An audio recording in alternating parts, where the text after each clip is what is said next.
Hello friends, welcome to study stage. तो आज की इस वीडियो में हम लोग विलोपन विधि और प्रतिस्थापन विधि से समीकरण हल करना सीखेंगे। यानी आपको जो है विलोपन विधि को बनाने के लिए एक अलग वीडियो नहीं देखना पड़ेगा और प्रतिस्थापन विधि से समीकरण को बनाने के लिए कोई एक अलग वीडियो देखने की जरूरत नहीं है। आप सिर्फ इसी एक वीडियो में विलोपन विधि और प्रतिस्थापन विधि से समीकरण को हल करना सीख जाएंगे। बहुत ही इंपॉर्टेंट है विलोपन विधि और प्रतिस्थापन विधि, क्योंकि आपकी 10th क्लास की एग्जाम में 100% चांस रहता है कि विलोपन विधि और प्रतिस्थापन विधि से क्वेश्चन पूछा जाता है और वो क्वेश्चन 5 नंबर का होता है। ठीक, और दोनों को बनाने के बाद लास्ट में हम ये भी जानेंगे कि विलोपन विधि और प्रतिस्थापन विधि दोनों में क्या डिफरेंस है, क्या अंतर है। ठीक, तो चलिए सबसे पहले हम इस समीकरण को जो दिया हुआ है, इस समीकरण को हम विलोपन विधि से सॉल्व करते हैं। तो ये हमारा पहला समीकरण क्या है, 3x + 4y = 10, यानी हमारा ये पहला समीकरण हो गया।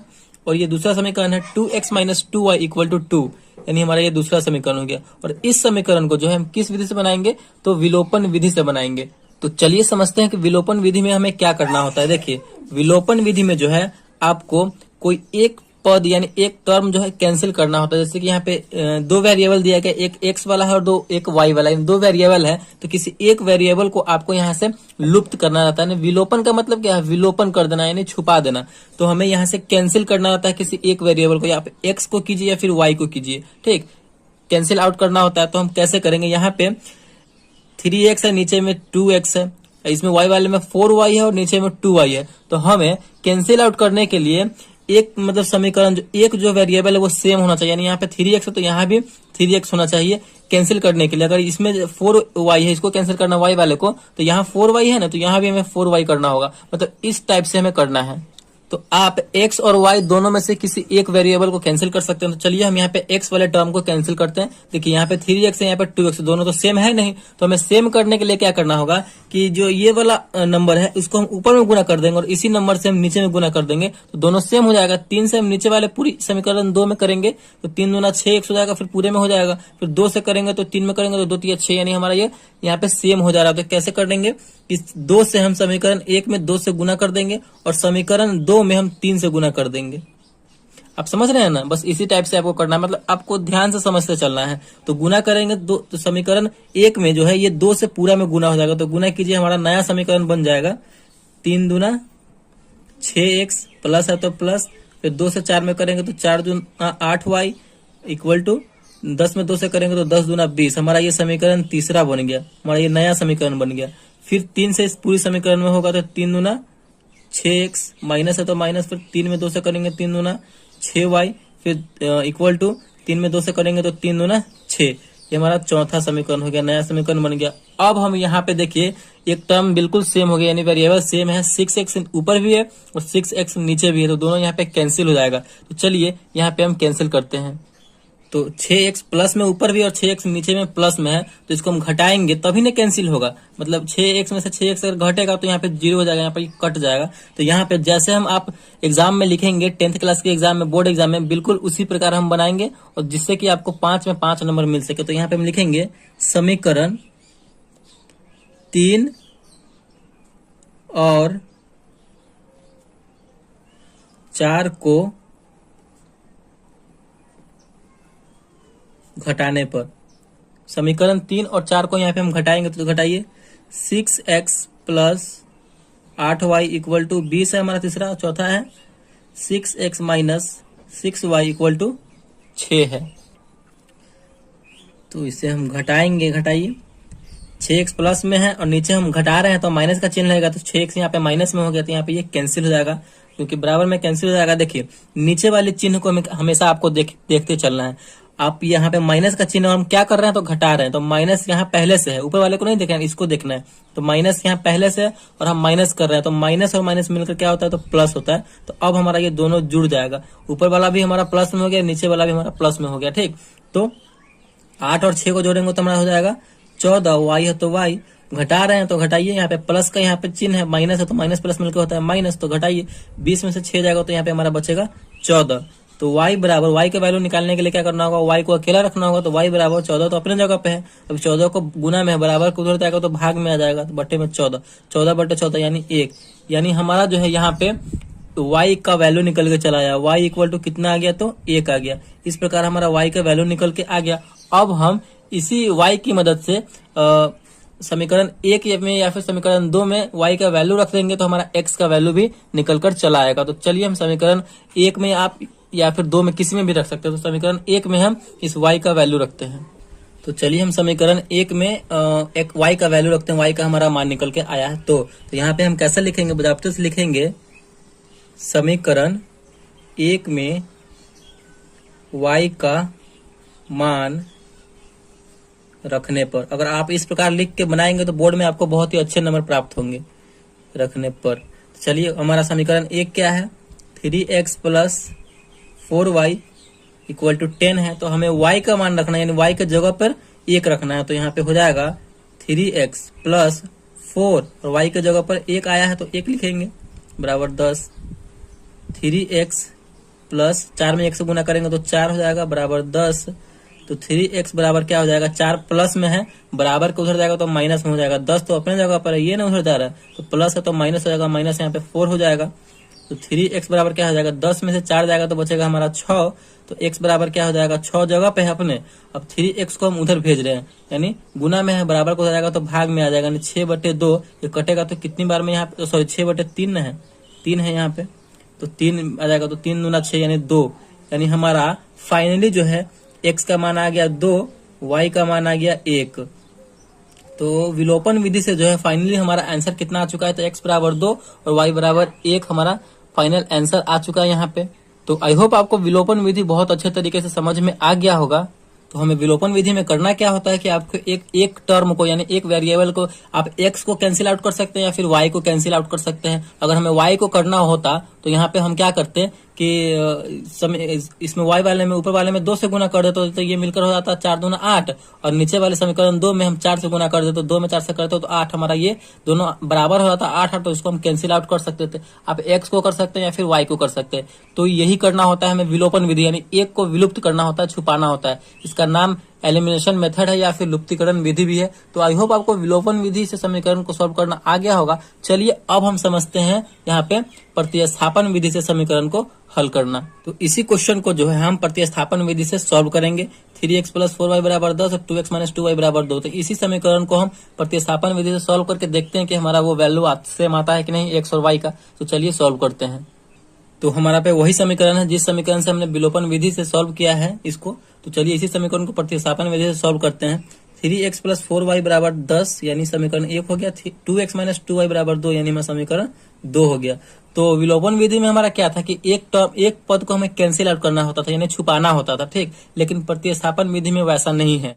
प्रतिस्थापन विधि में क्या है कि हमें कोई एक पद, यानी कोई एक वेरिएबल का जो मान निकाल करके उस दूसरे वाले इक्वेशन में रखना है। जैसे कि अगर हम इस समीकरण 1 का जो है x का वैल्यू निकालते हैं तो इसी x के वैल्यू को हमें समीकरण 2 में प्रतिस्थापित करना है, वही हमारा प्रतिस्थापन विधि हुआ, ठीक। अगर आप y का निकालते हैं समीकरण 1 की मदद से तो इसी y का वैल्यू जो है जो निकाल के आएगा वही हमें समीकरण 2 में प्रतिस्थापित करना यानी रखना है, वही हमारा प्रतिस्थापन विधि हो गया। इंग्लिश में अगर हम बात करें तो इसे सब्स्टिट्यूशन मेथड हम कहते हैं। तो चलिए हम प्रतिस्थापन विधि से इस समीकरण को भी समझते हैं। तो चलिए आप जो है किसी एक का वैल्यू निकाल सकते हैं, x का या फिर y का। तो चलिए हम x का ही निकालते हैं। तो यहाँ पे हम समीकरण 1 को ले रहे हैं, तो यहाँ पे हम क्या लिखेंगे, समीकरण 1 से समीकरण 1 को लिए हैं। तो समीकरण 1 क्या है हमारा, 3x plus 4y equal to 10 है। अब इसी में से हम x का वैल्यू निकाल रहे हैं तो क्या करना होगा, हमें इस टर्म को अकेला छोड़ना होगा।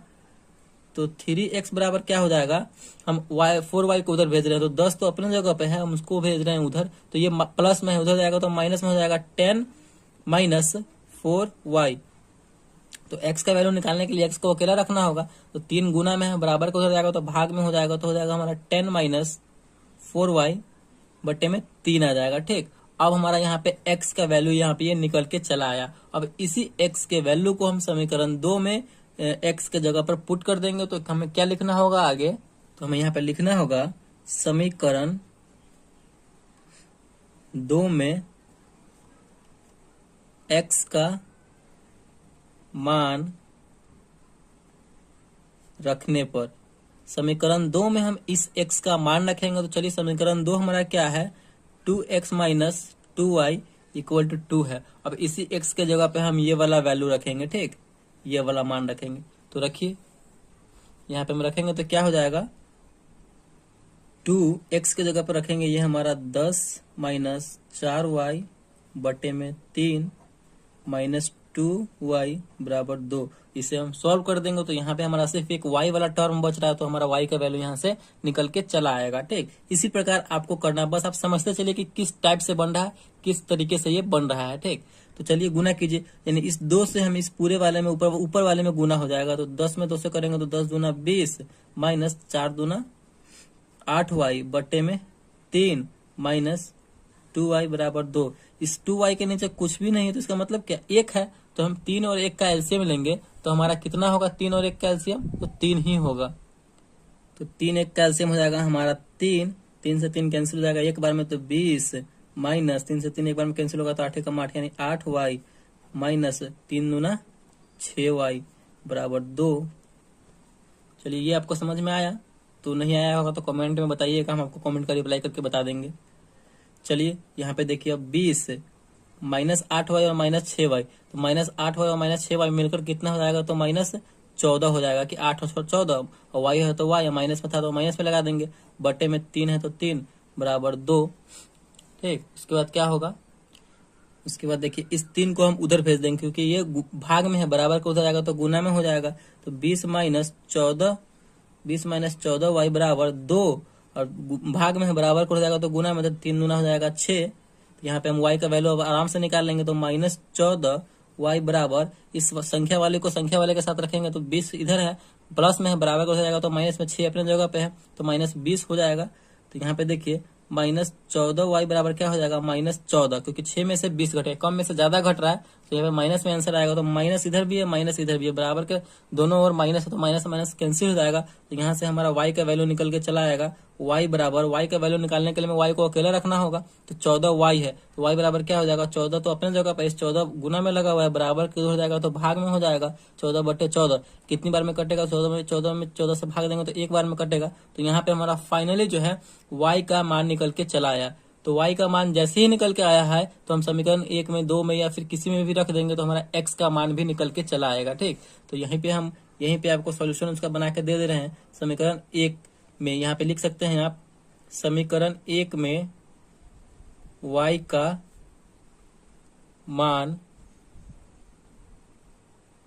रखने पर, तो समीकरण 1 में हम y का मान रखें, समीकरण 1 है हमारा 3x प्लस 4y बराबर 10। आप किसी में भी रख सकते हैं, 1 में भी रख सकते हैं, 2 में भी रख सकते हैं।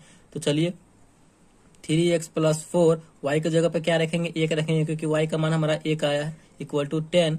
3x बराबर क्या हो जाएगा, देखिए 3x बराबर हम उसको देखिए इस संख्या में 4 में 1 से गुना करेंगे तो 4 हो जाएगा, तो ये संख्या वाला इधर है और संख्या वाला भी इधर, तो संख्या वाला को संख्या वाले के साथ रखेंगे, 4 उधर चला जाएगा तो 10, और माइनस में 4 हो जाएगा क्योंकि ये प्लस में है, बराबर को उधर जाएगा तो माइनस में। तो x बराबर क्या हो जाएगा, x का मान निकालने के लिए x को अकेला रखना होगा, तो 3 को हम उधर भेज देंगे, 10 में से 4 गया तो 6, और बट्टे में यहाँ पे भाग में चला जाएगा क्योंकि यहाँ पे जो है 3 गुना में लगा हुआ है, बराबर को उधर जाएगा तो भाग में हो जाएगा, तो 6 में 3 से भाग दे देंगे, तो यहाँ पे हमारा कट के आ जाएगा 6 बटे 3 यानी 2। फाइनली जो है हमारा x बराबर हो जाएगा 2 और y बराबर हो जाएगा 1, यानी हमारा यहाँ पे प्रतिस्थापन विधि से भी हमारा वही वैल्यू आया, x बराबर 2 और y बराबर 1, और विलोपन विधि से भी हमारा वही मान आया था, x बराबर 2 और y बराबर 1। तो इसी तरीके से हम विलोपन विधि और प्रतिस्थापन विधि को सॉल्व करते हैं। अब समझते हैं कि विलोपन विधि और प्रतिस्थापन विधि में अंतर क्या है। देखिए विलोपन विधि में क्या करना होता है कि विलोपन विधि में हमें एक पद को यानी एक वेरिएबल को आपको विलुप्त करना रहता है, यानी छुपाना रहता है। विलोपन विधि का मतलब ही वही है, यानी एलिमिनेशन मेथड, यानी हम आप एक्स को कट कर दीजिए या फिर वाई को कट कर दीजिए, जो आपको मतलब, लेकिन दोनों सेम होना चाहिए। ठीक, और प्रतिस्थापन विधि में क्या होता है कि आपको किसी एक का वैल्यू निकाल करके, किसी एक या टर्म का यानी एक्स का या फिर वाई का वैल्यू निकाल करके दूसरे समीकरण में प्रतिस्थापित करना, यानी उसका मान रखना, वही हमारा प्रतिस्थापन विधि हुआ। विलोपन विधि में आपको छुपाना है और प्रतिस्थापन विधि में आपको उसका मान उठा करके दूसरे समीकरण में प्रतिस्थापित करना है। बस यही डिफरेंस है प्रतिस्थापन विधि और विलोपन विधि में। एकदम 110% एग्जाम में पूछा ही जाता है, तो दोनों को अच्छे तरीके से आप समझ लीजिए। तो आई होप वीडियो आपको बहुत अच्छे तरीके से समझ में आ गया होगा और विलोपन विधि और प्रतिस्थापन विधि से समीकरण को हल करना सीख गए होंगे। तो वीडियो अगर आपको अच्छा लगा और पसंद आया तो प्लीज वीडियो को एक लाइक कीजिएगा, और चैनल पर नया है तो चैनल को सब्सक्राइब जरूर कीजिएगा। Thank you.